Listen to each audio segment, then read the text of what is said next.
She thought she could humiliate a nervous new waiter, mock him, control him, and walk out as if nothing happened. What she didn't know? Every single one of us was watching, and by the end of that night, she wasn't laughing anymore. If you've ever wanted to see someone get exactly what they deserve, go ahead, hit that like button, subscribe to Silent Comeback, and turn on the bell notification, because this one is pure, satisfying justice.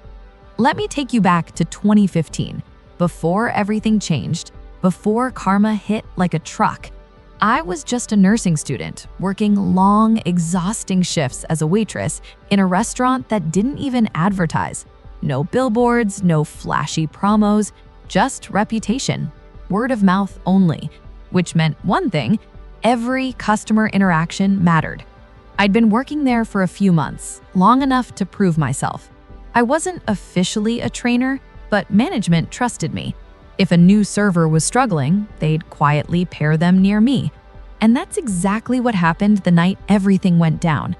There was this new guy, older than most of us, quiet, a little awkward, clearly nervous, but he was trying, really trying. And honestly, that's all anyone can ask for.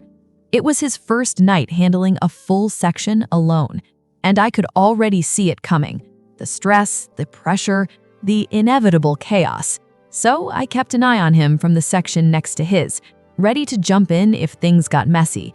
And then they walked in, a group of 6, mid-20s, loud, confident, the kind of energy that instantly shifts the room. And right in the center of it all, her, the leader. You know the type, the one who doesn't ask, she demands. A few minutes later, the new guy rushed up to me, pale, confused. Hey, they're asking for something that's not on the menu. They're saying another location makes it all the time. I sighed. Classic.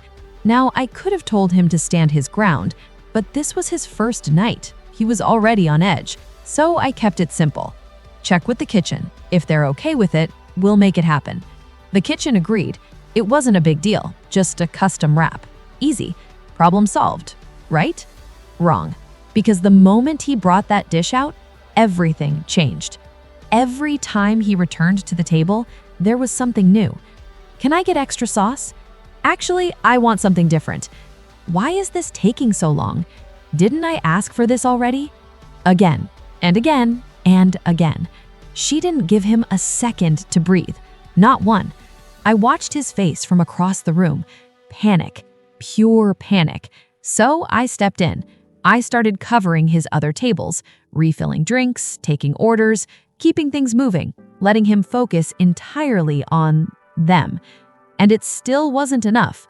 When he came back to the kitchen, his hands were shaking. I pulled him aside.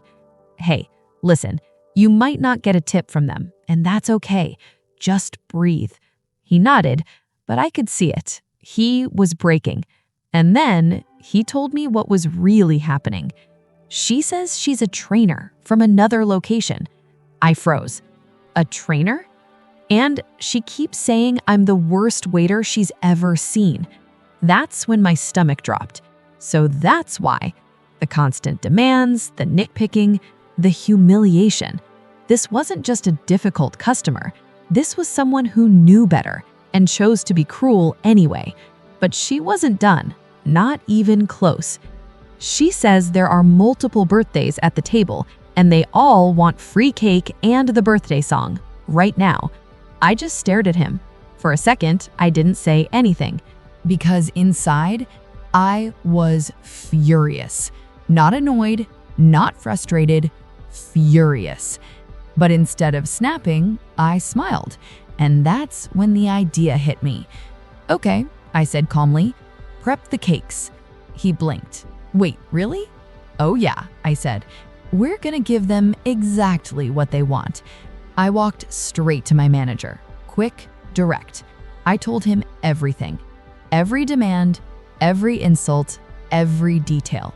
Now remember, this restaurant lived on reputation, and hearing that someone from another location, another employee, was acting like this, that didn't sit well at all. He didn't hesitate. He just smiled. that slow, dangerous kind of smile. "You have permission," he said, "and I've got a phone call to make." Perfect. I ran through the restaurant, grabbing everyone I could. Servers, hosts, even the dishwasher. "Quick version," I said. "Table in the corner. Total nightmare, fake birthdays. We're going all in." And just like that, we had a plan. We gathered, a crowd, the biggest group I had ever seen for a birthday song.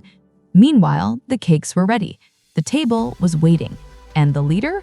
Oh, she looked so pleased with herself. That smug little smile, like she had won. And then we approached. 6 cakes, one for each person. We placed them down one by one. And the moment we lined up, we started singing. Loud. No, not loud. Loud. We screamed that birthday song at the top of our lungs, every note echoing off the walls, bouncing off the corner they were trapped in. It was overwhelming, intense, relentless. Their smiles vanished instantly. Hands flew to their ears. They flinched, shrank, tried to laugh it off, but they couldn't, because we didn't stop. We dragged that song out, every second longer than necessary, every note louder than the last. And for the first time that night, they weren't in control anymore. We were. When it finally ended, the silence hit like a shockwave. But we weren't done, not even close, because while we were celebrating, my manager had been making calls, important calls, to her manager. See, she had tried to use her employee discount multiple times, stacked discounts, which, by the way, any real trainer would know isn't allowed. So when she got called to the front desk and was handed the phone, I watched. At first, she was confident, smug. Then her expression changed. Confusion, panic, fear, and then tears. She started explaining, making excuses, trying to backtrack everything she had done, but it was too late. Her manager already knew. The general manager already knew. Her employee number had already been verified, and just like that, it was over. No discount, no power, no control, just consequences. As she stood there crying into the phone, I glanced back at the new waiter. For the first time that night, he looked calm, relieved, like the weight had finally been lifted. And honestly, that moment, that was the real victory. She came in thinking she could bully someone weaker, exploit her status, make someone feel small. Instead, she got exposed, humiliated, and possibly fired. All because she underestimated one thing: a team that takes care of its own.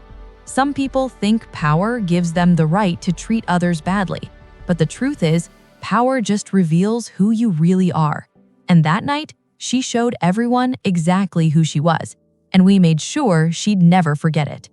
If this story gave you that satisfying feeling of justice, make sure to hit that like button, subscribe to Silent Comeback, and turn on the bell notification so you don't miss the next story. And tell me in the comments, what would you have done in that situation? Because sometimes the best revenge is letting someone destroy themselves.